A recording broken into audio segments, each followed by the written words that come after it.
This video something that you really can't miss because आज हम बहुत सारे ऐसे फैक्ट्स और नंबर्स बात करेंगे जो बहुत सरप्राइजिंग है, जिसे सुन के आपका भी दिमाग खराब हो जाएगा।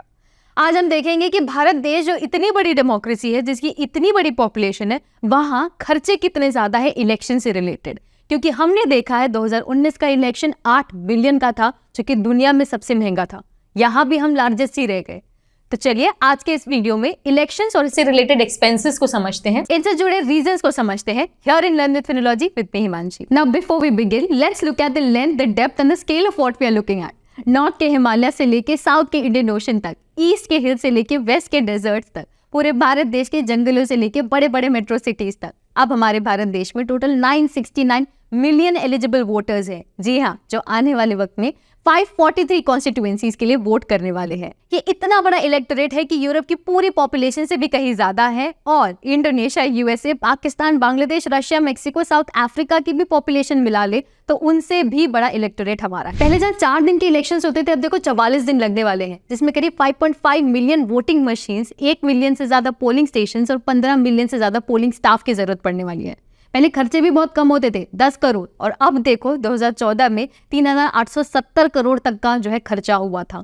वैसे इस खर्चे को एडजस्ट किया गया है हमारे इंक्रीजिंग इलेक्टोरेट के साथ, जो हर साल बढ़ता रहा है। सेंट्रल गवर्नमेंट सारा खर्चा उठाती है इलेक्शंस का, जिसमें इलेक्शन कमीशन की एडमिनिस्ट्रेटिव एक्सपेंडिचर से लेके पोल वर्कर्स को डिप्लॉय करना, आर्म सिक्योरिटी पर्सनल को लगाना, नए नए पोलिंग स्टेशंस लगाना, इलेक्ट्रॉनिक वोटिंग मशीन्स को प्रोक्योर करना, अवेयरनेस ड्राइव रन कराना, वोटर आईडी कार्ड को इशू करना, इन सारे खर्चों को भी इनकॉर्पोरेट करती है। इंडिया 7th लार्जेस्ट नेशन है बाय एरिया, तो यहाँ पे इलेक्शंस कंडक्ट करना थोड़ा और कॉम्प्लेक्स हो जाता है। तो इन खर्चों की इंट्रिकेसीज को थोड़ा और समझते हैं। जैसे इलेक्ट्रॉनिक वोटिंग मशीन्स की अगर मैं बात करूँ, तो इन्हें 2004 में इंट्रोड्यूस किया गया था।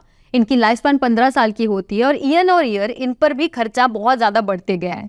जैसे 2019 में हम देखें तो 25 करोड़ था, पर अब ये बढ़ते बढ़ते 1800 करोड़ तक हो चुका है। और पिछले विंटर सेशन में दिसंबर के हमने सप्लीमेंट्री 600 करोड़ और मांगे हैं। इसकी प्रोक्योरमेंट के साथ साथ बैलेट यूनिट्स और काउंटिंग यूनिट्स पर भी कंसिडरेबल खर्चा किया गया है। अब बात करें इसके एडमिनिस्ट्रेशन की, इलेक्शन कमीशन की, तो इनकी पर्सनल यानी कि इनके स्टाफ में भी बढ़ोतरी हुई है।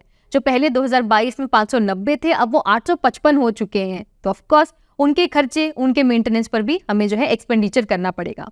तो यहाँ भी आप देख सकते हैं डिमांड फॉर ग्रांट 2023-24 में 70 करोड़ तक थी। अब ये खर्चे यूं ही नहीं बढ़ रहे, हमारी पॉपुलेशन बढ़ चुकी है, इलेक्टोरेट साइज बढ़ चुका है, ढेर सारे पोलिंग बूथ्स को इंट्रोड्यूस करना पड़ा, ढेर सारी नई पार्टीज है, कॉन्स्टिट्यूएंसीज हैं, तो ये भी कंसिडरेबली बढ़े हैं। और ये हम देख सकते हैं क्योंकि 1952 के जनरल इलेक्शन में 1800 कैंडिडेट्स थे, 53 पार्टीज थी, 400 कॉन्स्टिट्यूएंसीज थी और 1.96 लाख पोलिंग बूथ्स थे। पर 2019 आते आते ये फिगर्स काफी मल्टीप्लाई हो चुके हैं, क्योंकि अब कैंडिडेट्स 8000 से ज्यादा हैं, 600 से ज्यादा पार्टीज हैं, 500 से ज्यादा कॉन्स्टिट्यूएंसीज हैं, और पोलिंग बूथ्स 10 लाख से ज्यादा हैं। On sheer numbers these are gigantic and even complicated. मैंने कहा था कि आज हम ढेर सारे नंबर्स डिस्कस करेंगे। वैसे ये तो बहुत ही फॉर्मल खर्चा है जो हम देख रहे हैं, ऑन पेपर वाला खर्चा है। उन खर्चों की बात भी कर लेते हैं जो पॉलिटिकल पार्टीज करती हैं अपनी रैलीज ऑर्गेनाइज करने के लिए, गिफ्ट्स देने के लिए, ब्राइबरी देने के लिए, ब्रांड बिल्डिंग करने के लिए। तो New Delhi based centre for media studies, जो कि पायनियर है इन इलेक्शन रिसर्च, इसके chairman mister N Bhaskar Rao का कहना है कि इस बार के इलेक्शन सबसे ज्यादा महंगे होने वाले हैं। पिछले साल जो पॉलिटिकल पार्टीज ने करीब 600 मिलियन खर्च किए थे, ये ऑलमोस्ट डबल होगा इस साल, क्योंकि अब करीब 1.2 ट्रिलियन पॉलिटिकल पार्टीज जो है पैसा खर्च करेंगी इन वोटर्स को अपनी तरफ करने के लिए और रिझाने के लिए। तो हमने देखा कि खर्चे तो ईयर ऑन ईयर बढ़ते ही चले जा रहे हैं और रुकते हमें नजर आ नहीं रहे हैं। इसका एक सोल्यूशन हो सकता है वन नेशन वन इलेक्शन, जहां साइमल्टेनियसली सारे लेवल्स पर इलेक्शंस कंडक्ट किए जाए हफ्ते 15 दिन के अंदर।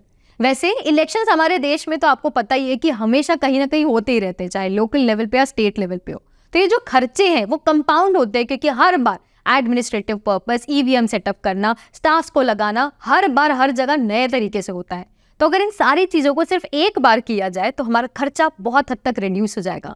अगर अमाउंट स्पेकुलेटेड बात करूं तो करीब 10 लाख करोड़ का खर्चा होगा अगर हम एक बार में साइमल्टेनियस इलेक्शंस करें, और इसे आगे रिड्यूस भी किया जाएगा to somewhere around 3 to 5 lakh crore. और ये जो अमाउंट है ये इतना कम हो जाएगा कि इससे हमारी जीडीपी 1.5% इंक्रीज हो जाएगी, which is close to around 4.5 trillion rupees.